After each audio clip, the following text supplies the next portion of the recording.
دوسری چوٹی ہفتہ 23 جولائی 2005۔ 14,000 فی گز کا پیکج ہے، 8 دن کا ٹور، تمام انتظامات کمیٹی کے ذمے۔ واو یار زبردست۔ جاور بھائی کے آفس سے نکلتے ہوئے نشا بہت خوش تھی۔ لگتا ہے بارش ہونے والی ہے۔ سڑک کنارے بہت آہستہ چلتے ہوئے پریشا نے سر اٹھا کر آسمان کو دیکھا۔ وہ دن کے 3 بجے کا عمل تھا، مگر سیاہ بادلوں سے ڈھکے آسمان نے جولائی کے دوپہر کو ٹھنڈی شام میں تبدیل کر دیا تھا۔ وہ ورکنگ ڈے تھا، شاید اسی لیے سڑک پر رش نہ ہونے کے برابر تھا، ورنہ مری جیسے گنجان آباد علاقے میں سڑک پر ادھر ادھر بس کا دکا لوگوں کا پھرنا خاصی غیر معمولی بات تھی۔ پریشا اور نشا باتیں کرتے ہوئے آہستہ آہستہ بلند ہوتی سڑک پر چل رہی تھیں۔ وہ جس جگہ پر تھی وہاں نشیب تھا۔ سڑک ان کے سامنے اوپر بلند ہوتی ہوئی اس حد تک چلی جاتی تھی کہ مخالف سمت سے آنے والے کا سر پہلے اور آہستہ آہستہ دھڑ نمایاں ہوتا تھا۔ وہ دراصل کسی پہاڑ کی چوٹی تھی جس کو کاٹ کر سڑک بنا دیا گیا تھا۔ سڑک کے دائیں جانب کھائی تھی جس سے بچنے کے لیے پتھروں کے چھوٹے چھوٹے بلاکس کی ایک باڑ سی بنی تھی۔ وہ دونوں ان بلاکس کے ساتھ چل رہی تھی۔ تھک گئی ہو نشا نے اسے چونے سے ڈھکے پتھر کے اس سفید بلاک پر کھائی کی جانب پشت کر کے بیٹھتے دیکھا تو پوچھ لیا، نہیں بس یوں ہی۔ وہ گھٹنوں پر کونیاں ٹکائے ٹھوڑی کے نیچے ہتھیلی جمائے بلند ہوتی سڑک کو گردن اونچی کر کے بہت اداسی سے دیکھنے لگی۔ بارش سے چند لمحے پہلے کا موسم اسے ہمیشہ افسردہ اور بوجھل کر دیا کرتا تھا۔ کہیں اور بیٹھ جاؤ پری، یہاں سے ذرا پیچھے ہوئی تو گر پڑو گی، نشا نے بے حد فکر مندی سے اسے یوں اتنی خطرناک جگہ پر بیٹھے دیکھ کر کہا تھا۔ اس کا ہلکا گلابی اور سفید امتزاج والا لان کا سوٹ سفید پتھر کے بلاک کا حصہ لگ رہا تھا۔ نہیں گرتی، وہ لاپرواہی سے گردن موڑ کر پیچھے دکھائی دینے والے سرسبز پہاڑیاں دیکھنے لگی۔ مارگلا کی پہاڑیوں پر اس روز بادل اترے ہوئے تھے، پانی سے لدے بھاری سرمئی بادل، اور پھر یکا یک انہوں نے اپنا بوجھ بارش کے قطروں کی صورت نیچے گرانا شروع کر دیا۔ پریشا نے بے اختیار اپنی دونوں باہیں سامنے پھیلا دیں۔ بارش کے ننھے ننھے قطرے اس کی ہتھیلیاں بھگونے لگے تھے۔ اسی لمحے اس کی سماعتوں میں کسی گھوڑے کے ٹپوں کی آواز گونجی۔ اس نے ہتھیلیاں نیچے گرا دی اور کسی خواب کسی کیفیت میں سر اٹھا کر بلند ہوتی سڑک کو دیکھا۔ اس بلندی سے پیچھے کا منظر اس کی نگاہوں سے اوجھل تھا۔ ٹاپوں کی آواز وہیں سے آ رہی تھی۔ وہ یکسک بلندی کی جانب جاتی سڑک کو دیکھے گئی۔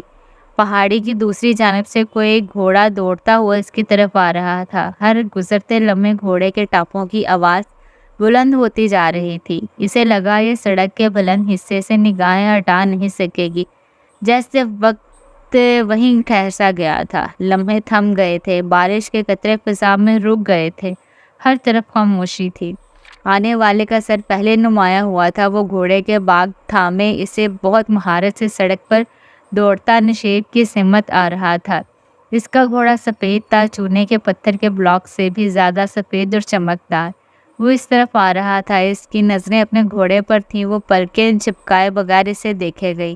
اتنی دور سے بھی وہ دیکھ سکتی تھی کہ گھڑ سوار کی آنکھوں کا رنگ ہلکا تھا، ہلکا اور بہت چمکدار۔ اس کی رنگت سنہری مائل سرخ و سفید تھی، ناک کھڑی اور یونانی طرز کی تھی، مغرور، بے حد مغرور ناک۔ اس نے آدھی آستینوں والی نیلی شرٹ کے اوپر بغیر بازوؤں والی سفید لیدر جیکٹ جس کی بہت ساری جیبیں تھیں پہن رکھی تھی۔ گردن کے ارد گرد خوبصورت سرخ رنگ کا مفرل بندھا تھا۔ جیکٹ اور مفرل ہلکے مٹیریل کے تھے جس کا مقصد سردی سے بچاؤ نہیں بلکہ یوں ہی فیشن اور سٹائل تھا۔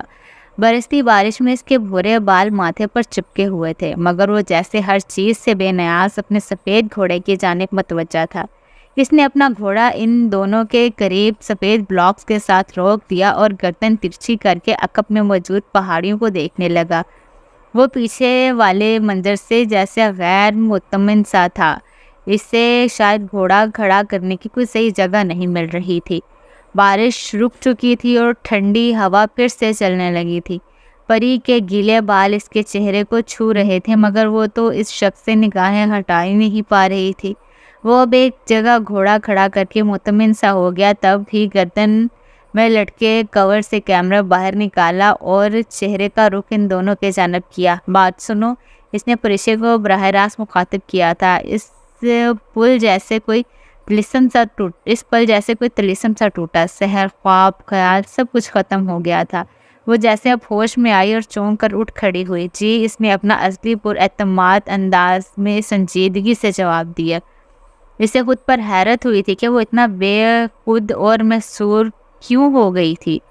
گھڑ سوار نے اپنا کیمرہ اس کے جانب بڑھایا۔ کیا تم میری ایک تصویر اتار سکتی ہو؟ وہ شستہ انگریزی میں اس سے مخاطب تھا۔ اس کا سر خود بخود اسبات میں ہل گیا۔ اس نے کیمرہ تھام لیا۔ سنو، پکچر یوں کھینچنا کہ یہ گھوڑا اور پیچھے والے پہاڑ اچھی طرح آئیں۔ وہ جو اتنی دیر سے غالباً اس تصویر کے لیے گھوڑا مناسب جگہ پر کھڑا کر رہا تھا، اب بہت مہذب انداز میں اسے ہدایت دیتے ہوئے بولا۔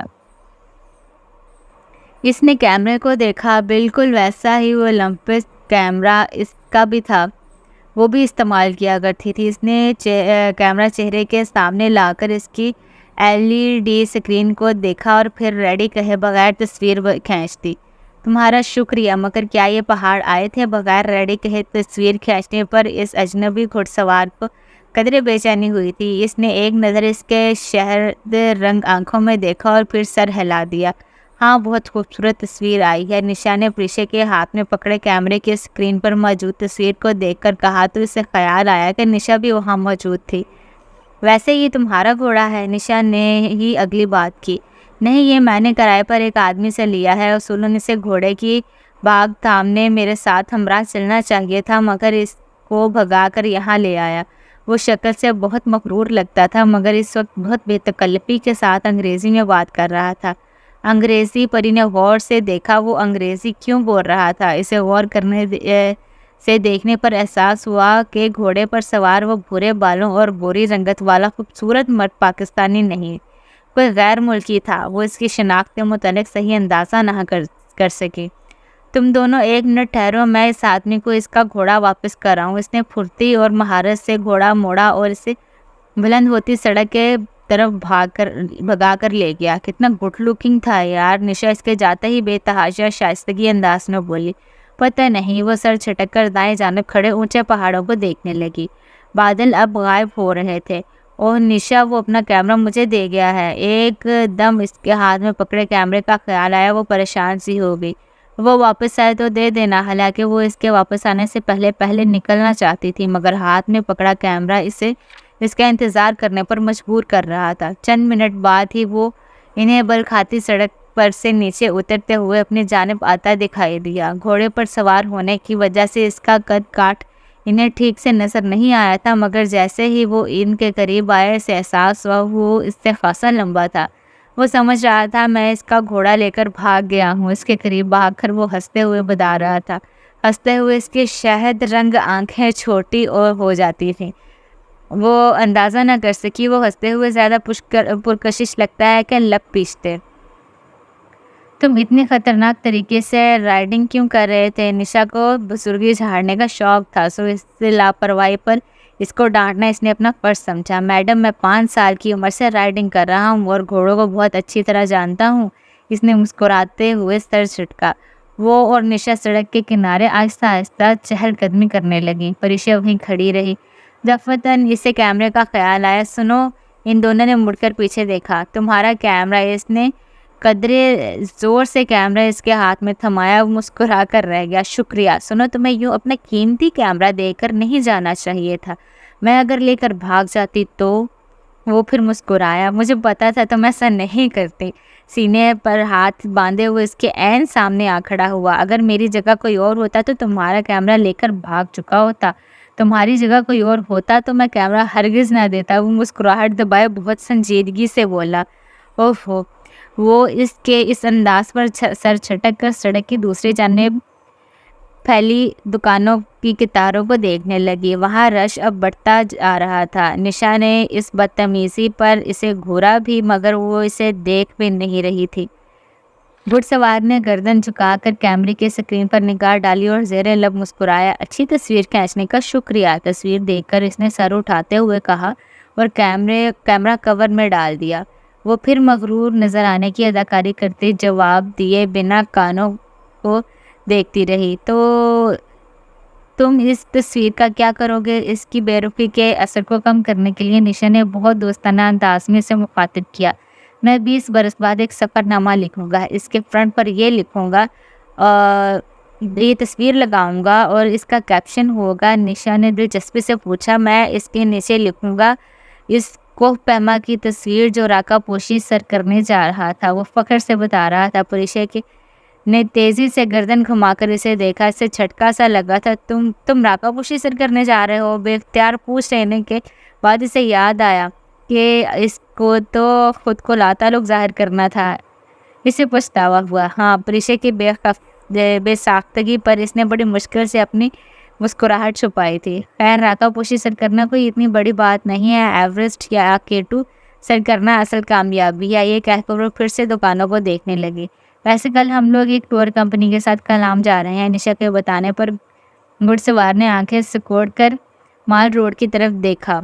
سن شائن ٹریولز کا دفتر سامنے ہی تھا۔ اس نے جیسے ایک لمحے کو سوچا، پھر بولا، میں بھی کل کلام جا رہا ہوں سن شائن ٹریولز کے ساتھ۔ تم کس کے ساتھ جا رہی ہو؟ واقعی تم تو ہمارے ساتھ جا رہے ہو۔ نشا کو اس اتفاق سے بے حد خوشی ہوئی تھی۔ پریشا کو کچھ شک سا ہوا۔ یہ تو بہت اچھی بات ہے۔ ویسے تمہاری دوست بھی جا رہی ہے؟ مسکراہٹ لبوں تلے دبائے اس نے بہت معصومیت سے پوچھا۔ پریشا نے رخ قطرے موڑ لیا تھا۔ ہاں، مگر تمہیں کیسے پتہ چلا میری دوست ہے؟ بہت آسان، بہت خوبصورت ہے۔ اس کی سنجیدہ انداز پر نشا ہنس پڑی، جبکہ پریشا کے ماتھے پر ناگوارگی کی شکن ابھری تھی۔ میں نشا ہوں، نشا سعید، اور یہ میری کزن کم دوست ہے ڈاکٹر پریشا جہاں سے۔ پریشے، اس نے اپنے یورپی لہجے میں اس کا نام لیا۔ پریشے نہیں، پریشے۔ میرے نام کے پیچھے کیوں پڑ گئے ہو؟ نشا خود کو یوں موضوع گفتگو بنتے دیکھ کر وہ تنگ آ کر اردو میں بولی، یہ مینرز کے خلاف ہے، تم دونوں کو میری موجودگی میں اپنی زبان میں بات نہیں کرنی چاہیے۔ وہ مسلسل پریشا کو دیکھ رہا تھا۔ ایک تو کم وقت بنا کا ہینڈسم تھا، اوپر سے اتنے خوبصورت انداز میں آنکھیں سکیڑ کر دیکھتا تھا۔ وہ کام کا کنفیوز ہونے لگی۔ مطلب کیا ہوا تمہارے کزن کے نام کا؟ پری چہرہ لڑکی، یہ ایران کی ایک شہزادی کا نام ہے، اس لیے تو میں اس کو پری کہتی ہوں۔ تمہارے کزن پر سوٹ بھی کرتا ہے۔ پری مطلب پیری، ہماری زبان میں بھی پیری کو پری کہا جاتا ہے۔ تم نے اپنا تعارف نہیں کروایا۔ اوہ سوری، میں افق ارسلان ہوں، ترکی سے آیا ہوں۔ ویسے پیشے کے لحاظ سے انجینئر ہوں، مگر ساتھ ساتھ ایک تجربہ کار کلائمبر بھی ہوں۔ تمہارے پاکستان میں دنیا کے سب سے خوبصورت پہاڑ راکا پوشی کے لیے آیا ہوں۔ اس نے جھک کر اپنا تعارف کروایا۔ اور تم لوگ کیا کرتی ہو؟ نشا، ہمیں دیر ہو رہی ہے، میں گاڑی کی طرف جا رہی ہوں، تم نے چلنا ہے تو چلو، قدرے غصے سے کہہ کر وہ کھٹ کھٹ کرتی گاڑی کی طرف آ گئی۔ عجلت میں افق ارسلان کو خدا حافظ کہہ کر نشا دوڑتے قدموں کے ساتھ اس تک پہنچی۔ تمہارا مسئلہ کیا ہے نشی؟ نہ جان نہ پہچان، قوم کا کسی اجنبی، وہ بھی ایک گورے کے ساتھ یوں سر راہ گپیں لگانے کا مقصد؟ ڈرائیونگ سیٹ کا دروازہ کھولتے ہوئے وہ نشا پر برس پڑی تھی۔ چند گز کے فاصلے پر وہ ٹرک سیاہ سفید چکور بلاکس کے ساتھ ابھی تک کھڑا تھا۔ دفعتاً اس نے پری کو دیکھ کر ہاتھ ہلایا، جسے اس نے نظر انداز کر دیا۔ بھئی، میرا مسلمان بھائی ہے، ایک برادر اسلامی ملک سے آیا ہے، ہمارا مہمان ہے، میرا اسلامی فریضہ ہے کہ میں میزبانی نبھاؤں۔ اچھی طرح جانتی ہوں میں تمہیں مسلمان لڑکی۔ گاڑی واپس اسلام آباد کے رستے پر ڈالتے ہوئے اس نے دانت پیستے تھے۔ کیا ہم اب کسی اور ٹور کمپنی کے ساتھ نہ چلے جائیں؟ اس کا بات کا تو ذکر ہی مت کرنا، اگر میں اس ٹور کمپنی کے ساتھ نہیں گئی تو پھر بالکل نہیں جائیں گی۔ نشا نے بڑے اطمینان سے فیصلہ سنایا۔ وہ خاموشی سے ڈرائیو کرتی رہی۔ 8 دن ندا ابا کے ساتھ تھے یا 8 دن اس ترک سیاہ کے ساتھ، اس کے پاس صرف ایک ہی راستہ بچا تھا، کیونکہ ندا آپی کے ساتھ 8 دن گزارنے کا تو وہ سوچ بھی نہیں سکتی تھی۔ وہ نشا کو ڈراپ کر کے گھر آئی تو فون بج رہا تھا۔ اس نے کریڈٹ پر دھڑا ریسیور اٹھایا۔ ہیلو، تم اپنی کزن کے ساتھ کہاں جا رہی ہو؟ ناگوار سا باز پرس کرنے والا لہجہ تھا سیف کا۔ کلام، اور بھی لوگ جا رہے ہیں۔ ماموں نے مجھ سے پوچھے بغیر تمہیں کیسے اکیلے جانے کی اجازت دے دی؟ کیا اب ہمارے خاندان کی لڑکیاں دورے علاقوں میں باپ بھائی کے بغیر سڑکیں ٹاپتی پھریں گی؟ وہ اس سے واضح طور پر ناراض تھا۔ پاپا نے مجھے اجازت دے دی ہے۔ سیف کہیں ایک نیا مسئلہ نہ کھڑا ہو جائے، اس خیال نے اسے تھکا دیا۔ مگر میں کہہ رہا ہوں کہ تم یوں نہیں جاؤ گی، تم اپنی کزن کو منع کر دو۔